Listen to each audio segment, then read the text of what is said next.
প্রিয় সাথী ও বন্ধুগণ, আমি হোসেন গাজী দেশ বাঁচাও সামাজিক কমিটির পশ্চিমবঙ্গের রাজ্য সম্পাদক এবং একজন মানবাধিকার কর্মী হিসাবে, একজন সচেতন নাগরিক হিসাবে আজ আমার সনাতনী হিন্দু ভাইদের জন্য যে পবিত্র তানাদের যে রথযাত্রা, এই রথযাত্রার সকলকে আন্তরিক শুভেচ্ছা জানিয়ে রাজ্যের মাননীয় মুখ্যমন্ত্রী তিনি এই রথযাত্রা উপলক্ষে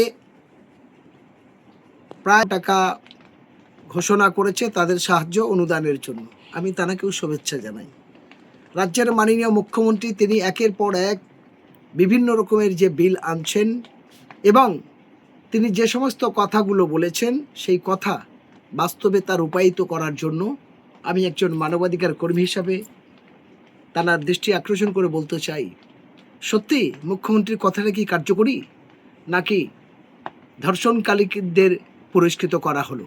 বিষয়টা এই জায়গায় এখনো পর্যন্ত সারা রাজ্যের মানুষের কাছে যা সংখ্যা এসে দাঁড়িয়েছে তাতে খুব বিপজ্জনক। কারণ বারুইপুর সূর্যপুরের যে নাবালিকা ধর্ষণ খুনের যে ঘটনা, সেটা একটা রহস্যময় ঘটনা হয়ে উঠেছে। কারণ যারা ধর্ষণ করলেন, যারা প্রকৃত খুনি, তারা কিন্তু বেহাল তবিয়াতে আছেন, আনন্দ উৎসবের সঙ্গে আছেন এবং তারই একটা অংশের মানুষকে পাবলিকের হাতে যখন জনরোষে প্রশাসনের গাফিলতির জন্য মারা গেল, তার জন্য কি হলো, একদম পরিকল্পিতভাবে মুসলমানদের বলির পাঠা করে তাদের একের পর এক মিথ্যা মামলায় ফাঁসানো হচ্ছে।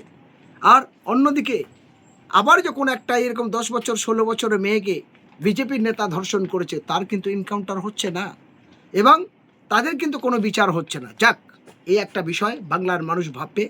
আমি মুখ্যমন্ত্রীর দৃষ্টি আকর্ষণ হাত জোড় করে বলতে চাই, আজ পবিত্র আপনাদের রথের যাত্রার জন্য আপনি সঠিক বিবেক বিশ্লেষণ করে ভাবুন বাংলা কোন জায়গায় নিয়ে যাচ্ছেন।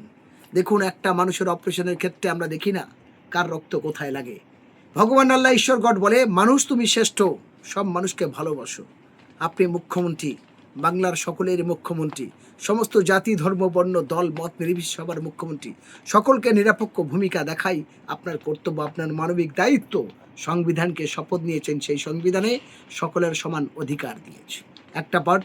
আরেকটি কথা, আপনারাই বলেছিলেন বাংলাদেশের অনুপ্রবেশকারী, আপনি বলেছিলেন বাংলাদেশের জঙ্গি, আপনি বলেছিলেন বাংলাদেশের লুঙ্গি বাহিনী, আপনারাই বলছেন অনুপ্রবেশকারী এবং বহিরাগতদের আমরা রাখবো না। দুর্ভাগ্যের বিষয়, আজ বাংলার মানুষের কাছে আপনি জবাব দিন মুখ্যমন্ত্রী, জবাব দিন আপনার সরকার।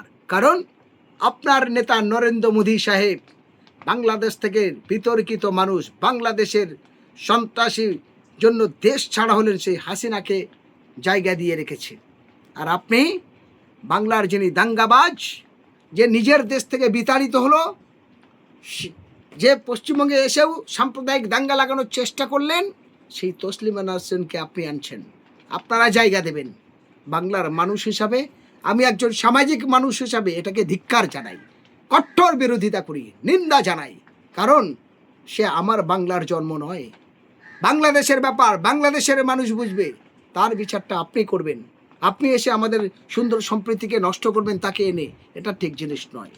আপনি বলছেন বহিরাগতকে আমরা এখানে স্থান দেব না, তাহলে তসলিমা নাসরিন কে? সে লেখক হোক, কবি হোক, সাহিত্য হোক, সে মহান ব্যক্তি হোক, সে তার দেশে গিয়ে করুক।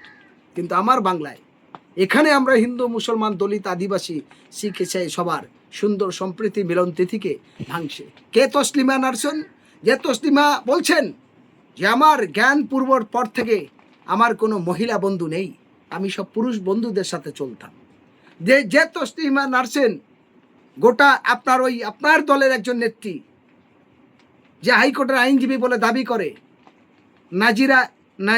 নাজিরা এলাহি খান, যে মুসলমানদের নাম করে গিয়ে পুজো করে, নামটা মুসলমান কিন্তু চামার, কট্টর সন্ত্রাসী, একেই বলে জিহাদি, ওদেরই বলে সন্ত্রাসবাদী, ওদের বলে উগ্রপন্থা। আর সেই তাদেরই মতো আরেকজন তসলিমা নাসরিন, যে নিজের দেশ থেকে বিতাড়িত হয়েছে, যে সেটা আলাদা রাষ্ট্রের ব্যাপার, তার বিরুদ্ধে ব্যবস্থা নিতে পারলো না। আপনি কেন দয়া দেখাচ্ছেন? আপনি কেন বাংলায় তাকে এনে তাহলে দাঙ্গা লাগাচ্ছেন? বিষয়টা এই জায়গায়। হ্যাঁ, যারা দাঙ্গা করছে তাদের থেকে তো সতর্ক হতে হবে।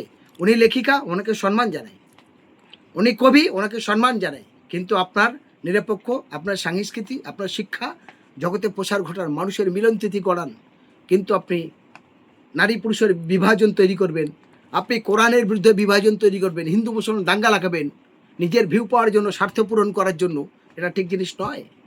তাহলে এতদিন পশ্চিমবঙ্গের সরকার, আগে বামপন্থী সরকার, পরে তৃণমূল সরকার, সবই বোকা ছিল। আপনি তো তখন তৃণমূলের মন্ত্রী ছিলেন, আপনি তো তৃণমূল ঘরে জন্মেছেন, আপনি তো তৃণমূলের সাংসদ ছিলেন, বিধানসভায় এবং লোকসভায় দুবার হয়েছেন, তখন তো আপনি প্রতিবাদ করেননি। কিন্তু আজ আপনি যখন বিজেপি সরকারে আসলেন, তাহলে কি করে আবার সেই তাকে এনে শান্ত বাংলাকে অশান্তর একটা চক্রান্ত হচ্ছে। এমনি তো বাংলায় প্রতিদিন পেপার টিভি খুললে, মোবাইল খুললেই দেখা যায় কোথাও না কোথাও ধর্ষণ, এমনি তো দেখলে প্রতিদিন দেখা যায় কোথাও না কোথাও খুন, মার্ডার, কোথাও না কোথাও দুর্নীতি, কোথাও না কোথাও সন্ত্রাসী, কোথাও না কোথাও একটা না একটা ঘটনা ঘটছেই। 2 মাস আপনার সরকার এসছে, তারপর বাংলায় নিরাশ নেই, তারপরে আবার নতুন করে বাংলায় একটা উত্তপ্ত ভাবে তৈরি করছেন। তবে ধমকে আর চমকে কি বাংলা চলবে? ধমকে আর চমকে কি সারা জীবন এই কথা মানুষ শুনবে? কারণ আপনার নেতারা যে ধমকি, যে চমকে দিচ্ছে, আপনি যে গুন্ডা রাজ বিল এনেছেন, সেই বিলে যদি সঠিক বিশ্লেষণ করেন এবং আপনার প্রশাসন সঠিক যদি ভূমিকা নেয়, আপনার দলের 100 মানুষ বাস করলে যার মধ্যে 90% মানুষ আপনার এই গুন্ডা দমনে বিলের আওতায় পড়বে। ফলে আমি আপনাকে বলবো, একজন ছোট্ট বাংলার নাগরিক হিসাবে, একজন সচেতন মানুষ হিসেবে, একজন মানবাধিকার কর্মী হিসাবে আপনি নিরপেক্ষ দৃষ্টিতে দেখুন, শান্ত বাংলা সঠিকভাবে পরিচালনা করুন, বাংলার মানুষ শিক্ষা, স্বাস্থ্য, কর্মস্থানের ব্যবস্থা করুন, ক্ষুধার্ত মানুষের খাবারের ব্যবস্থা করুন। ভগবান আল্লাহ ঈশ্বর গড বলে, বস্ত্রহীন মানুষকে বস্ত্র দাও, আশ্রয়হীন মানুষকে আশ্রয় দাও, ক্ষুধার্ত মানুষের খাবার দাও। আপনি ভুলে যাবেন না, আপনিও মন্দিরে যান, আপনি ভুলে যাবেন না, আপনিও পুজো করেন, আপনিও ভারত মাতার কথা বলেন। তাহলে আপনার দলের যে নেতা, তিনি বলেছিলেন সবকা সাথ সবকা বিকাশ, সেইটার নাম কি সবকা সাথ সবকা বিকাশ? তিনি বলছেন, আপনার প্রধানমন্ত্রী বলেছে কালা ধান আয়েগা, আপনার প্রধানমন্ত্রী বলেছিল বেটি বাঁচাও বেটা বাঁচাও। সত্যি কি বেটি বাঁচছে, বেটা বাঁচছে? প্রশ্ন আপনার কাছে, জবাব চাই বাংলার মানুষ। আগামী দিনে মানুষ সঠিক বিচার করবে। এই আবেদন আপনার কাছে রেখে বলতে চাই, সময় আছে, সূত্রে যান, বাংলা সঠিক পথে পরিচালনার জন্য রাস্তা দেখুন। যেভাবে আপনার দলের নেতারা, যেভাবে আপনার দলের কর্মীরা, যেভাবে আপনার দলের নেতৃত্বরা এই হিন্দু মুসলমান বিভাজন তৈরি করে মানুষের মধ্যে ডিভাইডেড তৈরি করতে চাইছেন, সারা রাজ্যে জুড়ে বিভিন্ন জায়গায় যেভাবে মানে একটা আতঙ্কিত সৃষ্টি তৈরি করছেন, এটা খুব দুঃখজনক। বাংলা শান্তি, সংহতি, সম্প্রীতি রক্ষা করা আপনার দায়িত্ব। আপনি পুলিশ মন্ত্রী, আপনি মুখ্যমন্ত্রী, সেই দৃষ্টি আপনার রেখে আপনাকে আবার আহ্বান জানিয়ে আমি আমার কথা শেষ করছি। ধন্যবাদ।